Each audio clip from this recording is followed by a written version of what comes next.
Hey folks, welcome back to the farm. We are shucking corn. We went down to the corn patch and got 2 big bushel baskets of corn. And we're going to can some corn tonight. Stick around, we'll show you how to do it.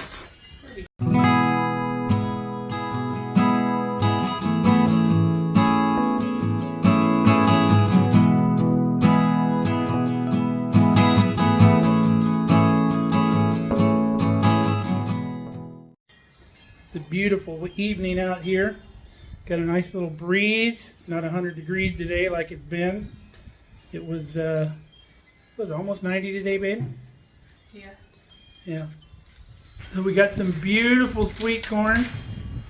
We're shucking it first, getting all the cover off of it, and then we're just putting the cobs in our big pot here. So this is going to take a while. Now if you find an ear of corn like this is not bad.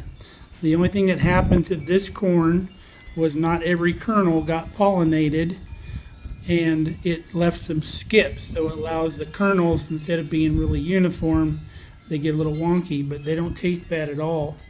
Every one of the kernels in an ear of corn has a piece of silk attached to it, and the tassels up on top of the corn has the pollen. And as the wind blows and other things happen, that pollen falls down on the top of this ear of corn, pollinating the silk, which in turn triggers a kernel to grow. And if every single silk gets pollinated, your ear of corn looks very uniform like this, and it comes out nice, but that's still edible. And a lot of times an ear like that will be from an outside row, because the inside rows of corn get a lot more pollination because there's a lot more pollen falling, whereas the outside rows kind of hit and miss. Also, if there's sweet corn planted down the middle of just regular field corn, the outside rows of the sweet corn will cross-pollinate with the field corn, and you'll get weird corn on the outside rows. So if you've got that environment where it's planted in a field of regular cow corn, try to pick your good ears down the middle of that. If there's like 6 rows, pick like the middle 3. Got our second bushel basket completely done, so we're all completed now. So we're going to take this corn in. We've already taken a pot this size in. We're going to get it all washed up, and then we're going to start stripping the corn off the cob. You can see this corn is a bicolor corn. It's white and yellow. Kind of hard to see in this light. But it's called Peaches and Cream. It's a really good variety. Very sweet, very tasty. Got all of our corn here. We're going to wash it all up. That's going to help take the residual little silk off. We'll put it in this other pot, and then we'll do this one, and we'll start stripping it. Got our first bushel basket worth of corn stripped off into this bowl using our Pampered Chef corn stripper. That's what it looks like. You just run it right down the cob of corn and it strips the kernels off. Does a pretty decent job. We're just throwing the cobs down here in the garbage can. So I'm going to get these here washed up and put into this pot, and then I'll finish stripping those. It took me about 15 minutes. Not too bad. Alright, we've got through both of our bushel baskets of corn. The scale, you can see my hand here. Pretty big bowl of corn. So we're going to get the jars out. We're going to start packing our jars. We don't have to blanch this because we're not going to freeze it. Any enzymes in the corn are going to be killed during the pressure canning process. We're starting to fill our jars. We're going to leave 1 inch of headspace in here. You don't want to super pack your corn, so don't press your corn down into the jar. Fill the jar, shake it, let it settle. Fill it, let it settle, but don't compact it. And then you're going to put a half a teaspoon of salt, and then you're going to top it up, leaving 1 inch headspace with boiling water. But I'm using our super hot tap water, which is going to work just fine. And then we put the lids on these babies and put them in the canner. You don't have to go real crazy sterilizing these jars. These are brand new jars.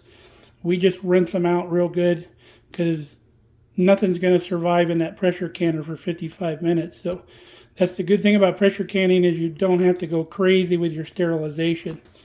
So we're going to continue to fill our jars full of corn. We've got the canner started already because there's some stuff we can just bypass because we're kind of cold packing. So I've already got it on the cycle where it warms your jars, and it'll kick out of that here in a little bit. You don't even have to have the lid on it to get it started. So we're just kind of getting the jump start. Okay, we've got our canner into fill jars mode because we jumped ahead a little bit. And that's what we just did. Our jars are full, so we can actually put our lid on. We're going to make sure we're in the vent position. We can lock this baby down. And we're going to press the button, and it's going to go into the heat mode.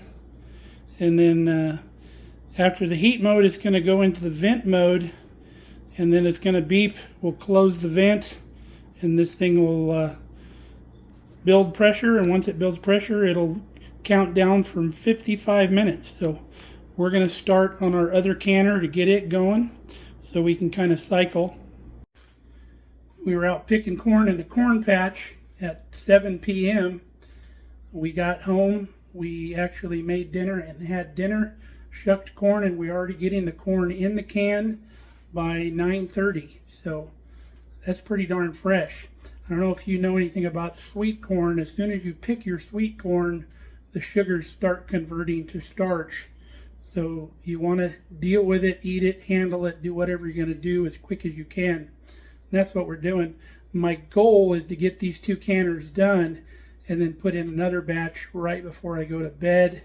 That way it can finish its cycle overnight, and it'll be done in the morning when I get up. We'll see if we can get that going. All right, this canner just got done with its vent mode. So we close the vent, put it on can, and then we press the button.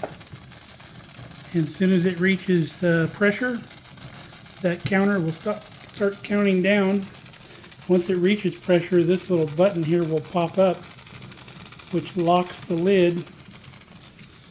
This canner over here is still in heat mode, hasn't gone into vent mode yet. Our second canner just went into canning mode.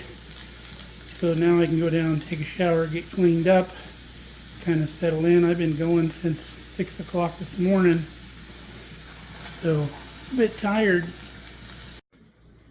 Leave it to me to start a canning session at 9:30 at night. All right, folks, it's the next morning. We ended up with 22 jars of corn out of that batch. I put the last batch in at 1:30 a.m.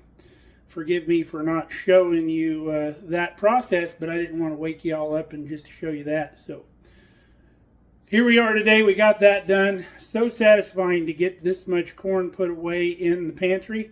So all we have left is we're going to take the rings off of these jars, wash the jars up. We'll put those rings in the dishwasher, get them ready to store back down in our pantry area. We'll get these labeled up, and they'll go on the shelf. So we'll have enough corn probably for the winter. For all that me and Kelly eat, that'll be plenty. So hope you enjoyed this little video. Get out there and can something. It's not hard, especially with this digital canner. Boy, I tell you, it's nice being able to just go to bed after that thing gets started. So stay safe, stay healthy. We love you guys. Come back and see us here on Mark Kelly Farm.